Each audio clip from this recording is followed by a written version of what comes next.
just a little bit more about me. I study the brain. I and my colleagues have put over 100 people into a brain scanner and studied the brain circuitry of romantic love and attachment.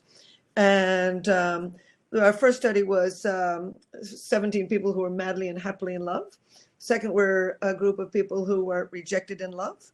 And the third large study was of people who were in love long-term, not just loving long-term, but in love. These people were all in their 50s and 60s. They would come into the lab and say they were still in love. And nobody believes you can remain in love long-term. I'm going to show how it's possible to pick the right person so that this can happen. So anyway, because we were the first in the world to do this, I was able to prove that love is an addiction. It affects the main addiction centers in the brain.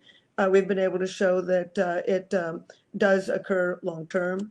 The New Yorker picked up this thing. You can't get two people in an MRI machine, but this is the machine we use up at the Albert Einstein College of Medicine. So that's all my brain scanning. And I also do an annual study with Match called Singles in America. We've done it for 10 years. Annually, I cook up about 200 questions along with my colleague, Justin Garcia, and my colleagues at Match. About 200 questions, and we get polling people to do it online. We do not poll the Match members. This is a national representative sample of singles based on the U.S. Census. So it's real science. We write our academic articles on it. We've written over 13 academic articles on it, and we are deluged in data on what they're looking for. I know how many orgasms Republicans have as opposed to Democrats. I know so much about singles around the country. So anyway, I'd like to share just a little bit of this. I know I don't have very much time. So anyway, I think the biggest thing is, this whole thing that technology is killing love. It's absolutely, utterly ridiculous. Everywhere in the world, people love, they pine for love, they kill for love, they die for love. It's one of the basic brain systems that humanity has evolved. We've got a huge number and we're deluged in the artifacts of this. I mean, songs, plays, movies, sitcoms, novels, operas, plays, symphonies, ballets, therapists, books on how to find people, holidays, etc. It's one of the basic brain systems for human reproduction. I've looked, my first study was comparing Americans and Japanese. It can occur at any age. The youngest person I know who's in love is age 2.5. Every single time a particular little girl comes over, he just sits next to her and strokes her hair. We're not talking about the sex system. Men fall in love just as much as women do. In fact, men fall in love a little faster because they're so visual. They fall in love more often. And men are 2.5 times more likely to kill themselves when a relationship is over. So bottom line is, I've been trying to tell the women's magazines for 40 years, but the bottom line is, when it comes to love, actually men are somewhat more fragile than women are. Nobody gets out alive, but men struggle a little more than women. Gays, trans, straights, it's a basic brain system like the fear system or the anger system. I'm not studying now who you love, we'll get onto that, but how you feel when you love.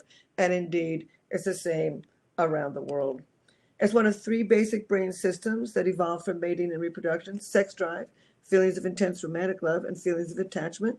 We've mapped all of them in the brain. They play in many different ways. I mean, when you actually have casual sex with somebody, you can trigger the brain circuitry for romantic love. And then with orgasm, there's a real flood of oxytocin linked with feelings of attachment. So one of the things that I say to people, these are not phases, they're brain systems, and they can operate in a host of different ways. But the one I'm studying most is romantic love. It lies way at the bottom of the brain in brain regions linked with drive. It's basically a drive, a craving, a motivation system, a drive to win life's greatest prize, a mating partner with whom you will pass your DNA on into tomorrow. So no wonder the dating sites are working. They are going to continue to work as long as we survive as a species. So right next to the brain system for romantic love, makes dopamine, sends dopamine to many brain regions, is the brain region for the sex drive. Actually, I think romantic love is more powerful than the sex drive. If you ask somebody to casually go to bed with you and they say no, thank you, you don't kill yourself. But around the world, people suffer terribly from romantic love and crave to find the right person. Feelings of attachment, that red egg at the top, is also way in the bottom of the brain, linked with drive, a tremendous drive to attach. It evolved over 4.4 million years ago with the evolution of the human drive to pair up to rear a young. For various reasons I could tell you about. So the bottom line is technology can't kill this brain system. Can't do it. But it is changing courtship. Courtship has always been changing. I mean, in my day, I'm a baby boomer. We went parking. We met in school. Now they are meeting on the internet. And of course, we're seeing the rise, and all of you know this, of what I call introducing sites. These are not dating sites. All they do is introduce you.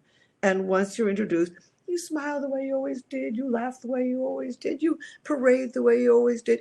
You watch, assess the person the way you always did. They are introducing sites.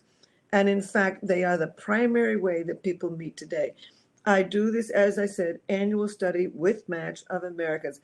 This past year, in 2020, 40% of singles met their last first date on the internet. Only 16 met through a friend, and only 2% met in a bar. So it is the primary way these days, even among the young, even among college students, of meeting people. And what I had predicted, I was very grateful, came true, that with the pandemic, we saw the rise of a new stage in the courtship process. Prior to this pandemic, people met on the internet, and then they went immediately out and met in person. And this is a new intermediate stage, which you all know about because you're in this business, called video chatting. And before the pandemic, only about 6% of singles tried video chatting.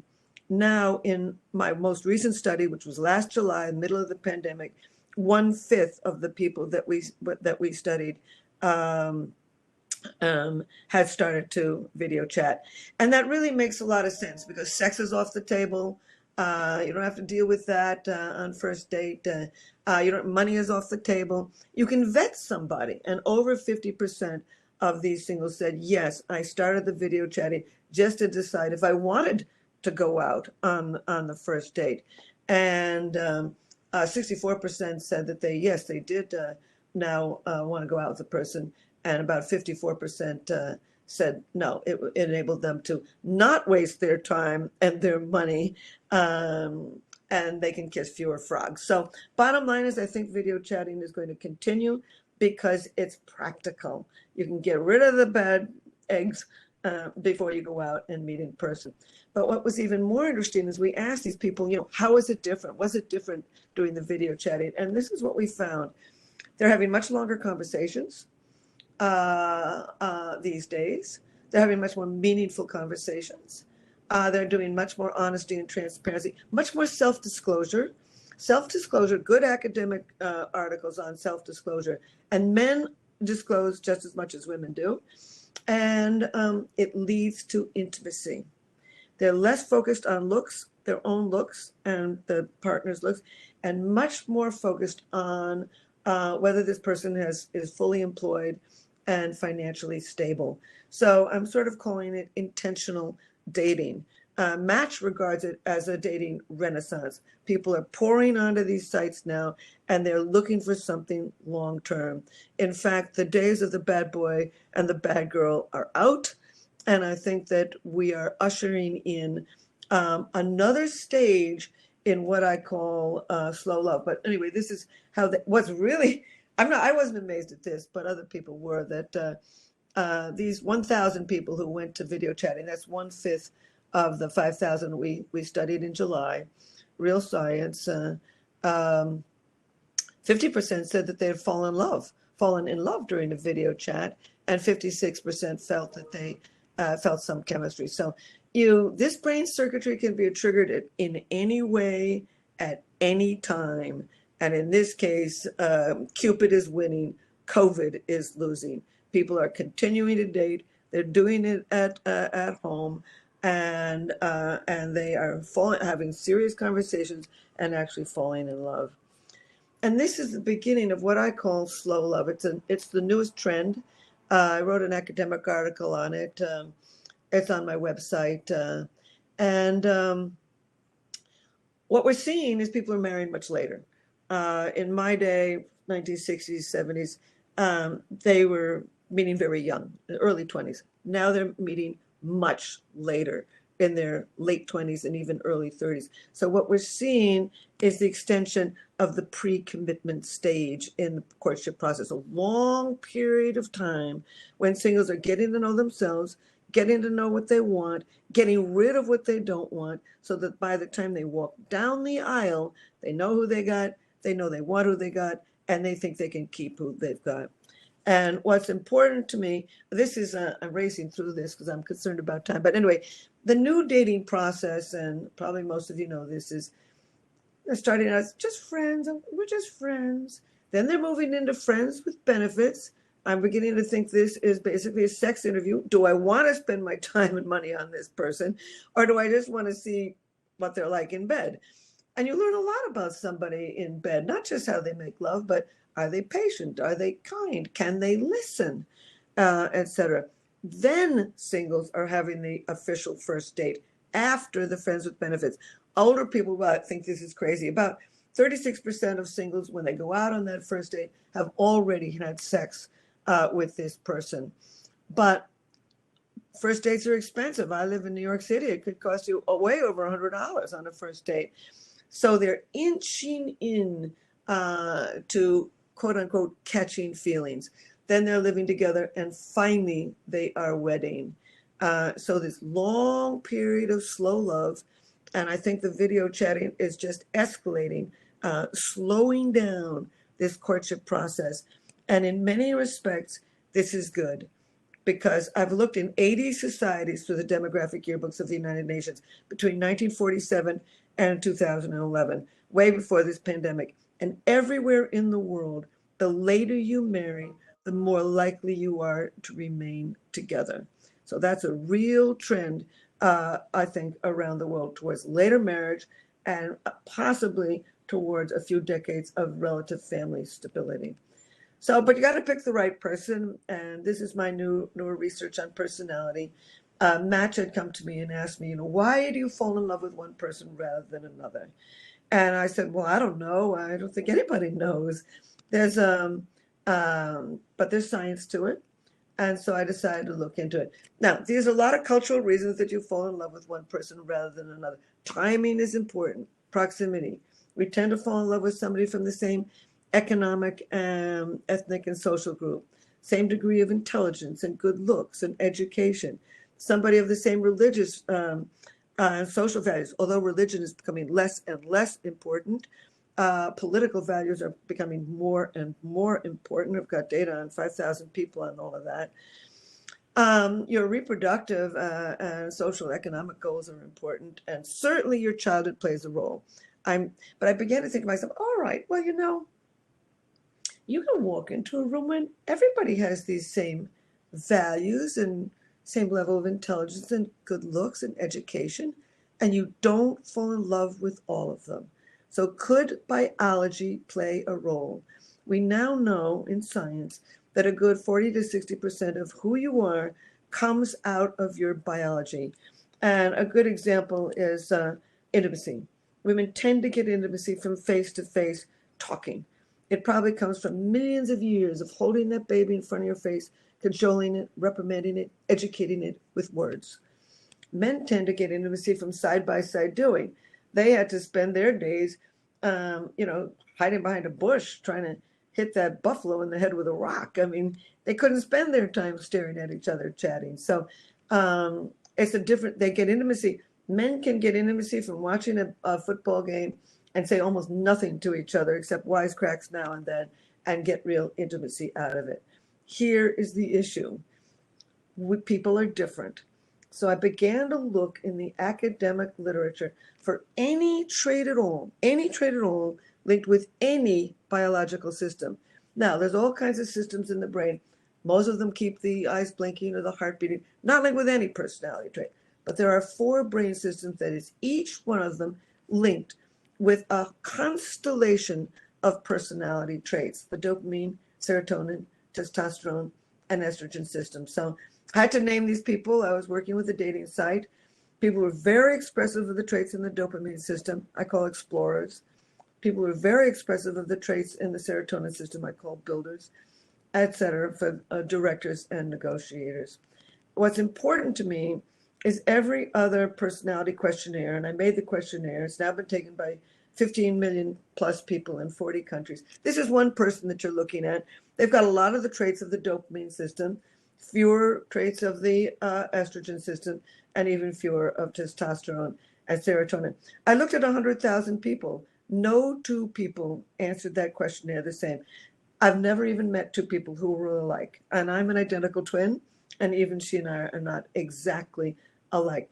But there's patterns to nature, there's patterns to culture, and there's patterns to personality. So I'm going to whiz through these 4 styles of thinking and behaving and show you. I did a study of 28,000 people and who they are naturally drawn to. So people were very expressive of the dopamine system. Novelty seeking, risk taking, academic word is sensation thinking. They're curious, they've got the most interest. Exploration is their big thing. Not just jumping off of mountains, but going to the opera, going to the theater, reading poetry, traveling around the world, etc. These are traits in the dopamine system. Dependent, independent, self-reliant, impulsive, very impulsive, mentally flexible, and idea generation. I call it creative intelligence. Peter Thiel is a good example, co-founder of PayPal, real entrepreneur, early endorser of Bitcoins, etc. Gloria Steinem, very different background, very different contribution to humanity, but the same basic brain structure, high in the dopamine scale. And they're drawn to people like themselves. Dopamine goes for dopamine. If you're a risk-taking, novelty-seeking, curious, creative, spontaneous, energetic person, you're drawn naturally to people like yourself. People who are very high on the serotonin system, I call them pillars of society. They're builders. Plato called them guardians. They observe social norms. And in fact, there's even a gene in the serotonin system for observing social norms. And that gene is actually most prevalent in China and Japan. So countries actually take on personality styles as well as people, which is something I'm going to write about in my next book. They're cautious, not scared, but cautious. They're calm. This is why you take Prozac or Paxil or one of the Lexapro, one of them. They drive up the serotonin system and make you calmer. They're managerial. They follow the rules. They like schedules and plans. They're concrete, literal thinkers. They're managerial. They're loyal. Every time I did the math, it's a very different. When I asked the question, and if you ever take my questionnaire, it seems to be all over the internet, and certainly in my books, but I can't remember quite what the question was, but it was something like, would you rather have loyal friends or interesting friends? Now, we all want loyal friends, and we all want interesting friends, but this kind of person cannot tolerate unloyal friends, and the other 3 types cannot tolerate mathematically uninteresting friends. So over and over and over, these 4 styles of thinking and behaving sort of hit me in the face, I guess. Mike Pence is a perfect example of a high serotonin guy, called himself a principled conservative, not a forward-thinking or an imaginative, principled, common sense conservative. I actually did a study with 178,000 people on Match and watch just the words they use, even not just what you say, but the words you use to say it will reveal more about who you are. Queen Elizabeth is another example. I mean, she couldn't figure out some of her children. She was very high on the serotonin system. So, and they are also drawn to people like themselves. Mitt Romney is another example. drawn to a woman who is equally traditional, conventional, follows the rules, respects authority, and is religious. The third of these four styles of thinking and behaving, high testosterone, analytical, logical, really good at things like math, engineering, computers. Music is very structural. I swing to the beat because I'm very high dopamine. But as I've gotten older, after menopause, levels of estrogen go down, and I actually can begin to see the structure in Beethoven's music. It's pretty easy to see the structure in country western or something, but even complicated music, I begin to see the structure. They're inventive, strategic thinking, rank oriented. You inject testosterone into a lizard or a dove or a monkey, and they'll begin to fight for rank. And they do what's called dominance matching. They attack. And if you don't attack back, they think you are weak. So I learned around this person to say, man, I don't agree. I da-da-da-da. Whereas with other types, I wouldn't do that. Emotionally contained. Fairness is in the testosterone system. And it began to occur to me, oh, wow, how could this be? But what is fairness? But it's spatial. It's spatial. And it's in the testosterone system. They're also direct. These are the ones that'll say, get to the point. Steve Jobs is a perfect example. You can even see in his face the high forehead, the heavy brow ridges, the high zygomatic arch, the high cheekbones, the very square jaw is built by testosterone. Hillary Clinton, I think, is another good example. And one of the dead giveaways for me is when I read, somebody asked her, why are you attracted to Bill? And she said, he wasn't afraid of me. Well, I wouldn't have thought of that, but I do think she's a high testosterone woman. And they go for their opposite. High testosterone goes for their opposite, high estrogen. These people see the big picture. I coined a term for it, web thinking. They're contextual, holistic, long-term thinkers, imaginative, mentally flexible, really good executive social skills. They're good at reading posture, gesture, tone of voice, facial expressions, intuitive. It's called theory of mind. You probably know. They're good at getting into your head and figuring out what you're doing, what you're thinking. And they're empathetic. And I put that word trusting in purple because it's one of the single most important things for me. Anthropologists have not really been able to figure out why did we evolve this ability to trust others. And then I read this academic article that said people, when you trust the right person, you save a lot of metabolic energy. And it began to occur to me that this kind of high estrogen person is able to trust the right person. They think contextually. They are imaginative. They read posture, gesture, and tone of voice. The point being here, you can begin to see how a group of traits can evolve together. They're also introspective. Everything has meaning. And they seek harmony. They're never going to hit you in the face. They'll stab you in the back, but they won't hit you in the face. They have what I call emotional intelligence, a diplomatic intelligence. Oprah Winfrey is probably a good example.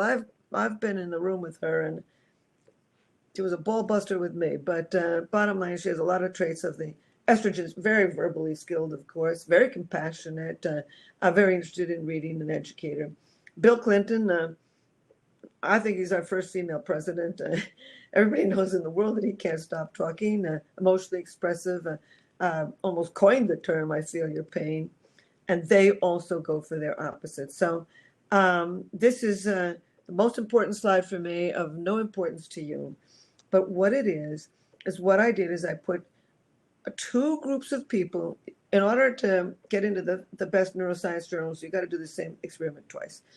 And what we did is I had, before I put people in the machine doing something entirely different, I asked them, please take my questionnaire. So I was able to prove that if you score high on my dopamine scale, the Explorer, you find much more activity in the brain circuitry for dopamine. And the same thing for serotonin, testosterone, and estrogen. And I know I'm bragging. I'm extremely proud of this, but it is the only questionnaire in the world that actually is able to validate itself, to prove that when you take this questionnaire, you're actually measuring what you say you are measuring. So with that, I'm almost done here. These four brain systems evolved. I think they evolved together. A million, let's say, I don't know, 300,000 years ago, they're walking over a hill, a little hunting and gathering band. About 10 to 12 of these 25 individuals are children. You got 10 or 12 grown-ups. They suddenly see some mushrooms that they don't know. You can't have all the high dopamine explorers say, let's try the mushrooms.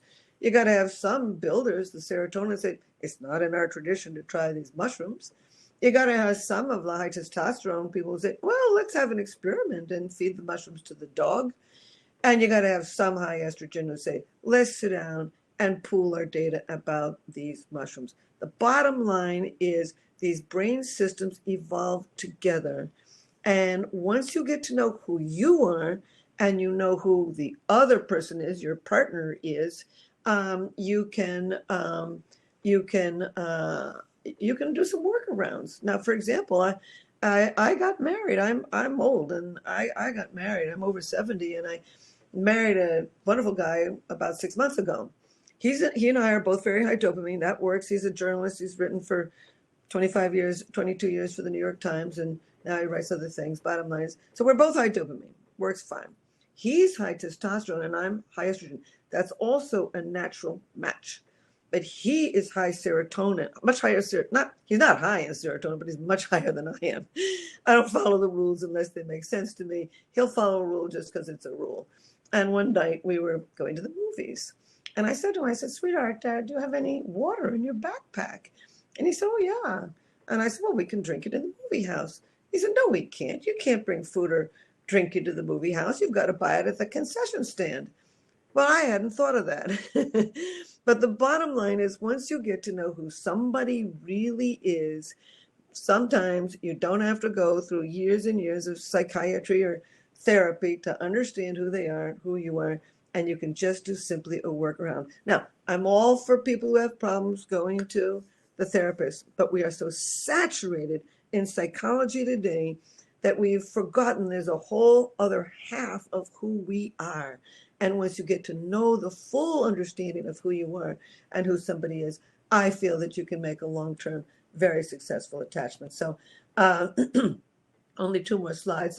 This I put in, I almost never put it in, but I thought because you're in this business, you might be interested. High serotonin people are in the Midwest, no surprise. Everything that's loose rolls into California. They're high dopamine. High testosterone is all around Washington, D.C. And sure enough, high estrogen is in the West, the high West and East. So just as countries have personality styles, cities have personality styles, regions have personality styles, and certainly people have personality styles. These permeate every aspect of our lives. So I'll just close with this. I think where we're headed is what I call the new Victorians. I was talking with a journalist from Russia, and she's calling the young the new Victorians. Then I was speaking with a woman, a journalist from Brazil, and she's calling them new Victorians. It hasn't come into America. Maybe it's come into European countries. I'll be interested. But anyway, the future, I think, is the continuation of slow love, long periods of getting to know yourself and what you're doing before you wed, marrying much later. This new stage of video chatting, which is extending that period, enabling us to kiss fewer frogs. I think we're going to have more boutique introducing sites. Some people listening know more about this than I do. And I think we are probably heading for more stable partnerships. Last but not least, and something that's never talked about in this industry, is that actually technology is only enabling us to do what we've always done. What's really new is women piling into the job market around the world. That is what's changing love. And in fact, what we're really seeing is we're going forward to the kinds of partnerships that we had a million years ago. For millions of years, women commuted to work to gather their fruits and vegetables. They came home with the evening meal. The double income family was the rule, and both sexes chose for companionship. We are now shedding 10,000 years of our beliefs about what a man is and what a woman is, and I could go on for about 3 days telling you all the myths that we have that are incorrect. But anyway, we're moving towards this new technology and to, I think, more relationships that are more compatible with our ancient human spirit. So I'll just close with this. Love is not dead. Courtship is not ruined. Sex has not ruined intimacy. We're just at another stage in the courtship process in this really eternal dance of human romance. Thank you.